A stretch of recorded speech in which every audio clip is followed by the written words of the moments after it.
રાધે રાધે. રાધે ડ્રેસવાળા મહેસાણા આપનો સાથ અને સહકારથી ટોટલી સ્ટોક જે મારા ભાઈએ વધેલો હતો વેચાણમાં 100 અને 200 રૂપિયા વાળો એ બધો આઉટ સ્ટોક થઈ ગયો છે.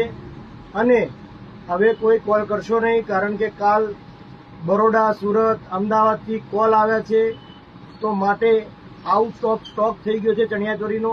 હવે માલ નથી. હવે તમારે રેન્ટ ઉપર લેવા હોય તો મારા પાસે ઘણા બધા પીસ નવા લેટેસ્ટ ચણિયાચોળી આવી ગયા છે. એ જોઈ લો. આપણે ટોટલી કલેક્શન, નવું કલેક્શન છે જે બધું આપને સ્ક્રીન ઉપર દેખાતું હશે. તો માટે હવે વેચાણ માટે ફોન કરશો નહીં, કારણ કે કાલે 26 અને 27 તારીખ બંને આપણે વેચાણ માટે રાખી હતી, પણ આજે 26 તારીખે જ આઉટ સ્ટોક થઈ ગયો હતો સવારે 11 વાગે. માટે મહેરબાની કરીને ફોન કરશો નહીં.